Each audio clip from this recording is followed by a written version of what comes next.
পরশুরাম সিরিয়ালে আজকের পর্বে আমরা দেখতে পাই ভানুকে যখন পরশুরাম কবিরের ব্যাপারটা নিয়ে ওয়ার্নিং দিচ্ছিল তখন সেখানে হঠাৎ করে এসে উপস্থিত হয় টুটিনি।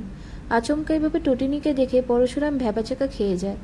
পরশুরাম তারপরে টুটিনিকে জিজ্ঞাসা করে, তুমি এখনো ঘুমোওনি? বাচ্চারা এখনো ঘুমোয়নি? টুটিনি উত্তরে জানায়, সবাই ঘুমিয়ে গেছে। তারপরে টুটিনি তাকে জিজ্ঞাসা করে, কিন্তু তুমি এখনো ঘুমোওনি কেন? আর কার সাথেই বা কথা বলছিলে এত রাতে? তার মানে কি তোমার জীবনে অন্য কেউ আছে? পরশুরাম বলে, প্লিজ এসব কথা ভুলেও ভেবো না, তুমি ছাড়া আমার জীবনে আর কেউ নেই। টুটিনির মন থেকে তবুও সন্দেহ যায় না। সে পরশুরামের কাছে নাম্বারটা দেখতে চায়। পরশুরাম কিছু বলে না আর সেখান থেকে চলে যায়। সিন শিফট হয় টুটিনিদের বাড়িতে আর আমরা দেখতে পাই নন্দিনী একজন উকিল আর এখন সে কোর্টে যাচ্ছে। তার সামনে হঠাৎ করে সত্যজিৎ চলে আসে আর জিজ্ঞাসা করে, কোথায় যাচ্ছ? নন্দিনী বলে, আজকের দিনটা একটু ব্যস্ত আর ইম্পর্টেন্ট।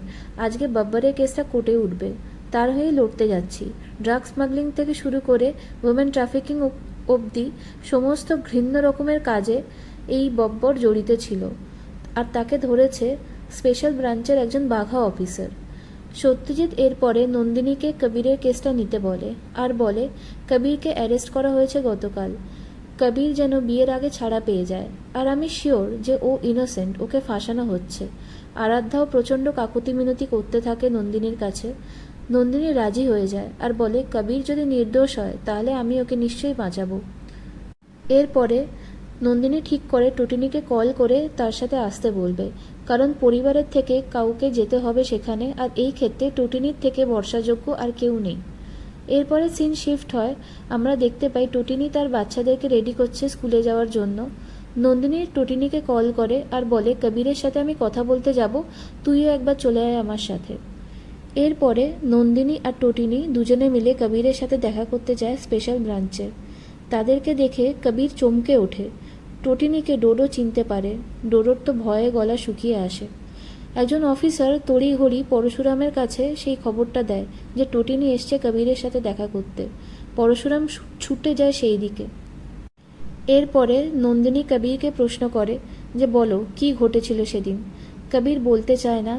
এরপরে টুটিনি বলে, দেখো দিদি আজ তোমার অ্যাডভোকেট হয়ে এসছে, সো প্লিজ কোঅপারেট। আড়াল থেকে সব দেখছিল পরশুরাম। কবির এবারে ধীরে ধীরে সবটা বলতে থাকে। কবির বলে, ডোডোর সাথে একটা ফ্যামিলির ঝগড়া হয়েছিল রেস্টুরেন্টে। নন্দিনী বলে, কে ডোডো? তখন টুটিনি ডোডোর মুখটা দেখতে পারে আর চিনতে পারে যে এই ডোডোই হলো সেই অসভ্য ছেলেটা। টুটিনি আঁতকে ওঠে আর তার দিদি নন্দিনীকে সব কথা জানিয়ে দেয়। কবিরও অবাক হয়ে যায় এসব দেখে। তারপরে বাকি গল্পটা কবির আর ডোডো মিলে বলতে থাকে। ডোডো কাঁচের জানলার বাইরে পরশুরামকে দেখতে পায়, কিন্তু পরশুরাম ইশারায় তাকে মুখ বন্ধ রাখতে বলে। এরপর নন্দিনী একটা কোর্ট পেপারে, মানে তাকে অ্যাডভোকেট হিসেবে হায়ার করা যে কোর্ট পেপার, সেখানে কবিরকে সাইন করতে বলে। টুটিনি বলে, 1 মিনিট, ডোডো কিছু একটা লুকোচ্ছে। কিন্তু ডোডো তো ভয়ের চোটে পরশুরামের নামও বলতে পারে না। যাই হোক, কবির সেই পেপারে সাইন করে দেয়। তারপরে নন্দিনী আর টুটিনি সেখান থেকে চলে যাচ্ছিলই, কিন্তু তখন টুটিনি কবিরকে একটা থাপ্পড় মারে তার কৃতকর্মের জন্য। এরপর আমরা দেখতে পাই তরফদার বব্বরকে নিয়ে আসছে। পরশুরামের সাথে দেখা হয় তরফদারের। তখন তরফদার পরশুরামকে বলে, বব্বরকে আজ কোর্টে তোলা হবে, যার কেস নন্দিনী মুখার্জি লড়বে। এই বলে সে বব্বরকে নিয়ে যাচ্ছিল। তারপরে আমরা দেখতে পাই টুটিনিও সেই একই পথ দিয়ে যাচ্ছিল, কিন্তু টুটিনি হঠাৎ করে বব্বরকে দেখে নিজের মুখ লুকোতে থাকে, যা আড়াল থেকে লক্ষ্য করছিল পরশুরাম। সেও অবাক হয়ে যায় যে টুটিনি এভাবে বব্বরকে দেখে আঁতকে উঠল কেন, আর মুখই বা লুকোতে গেল কেন।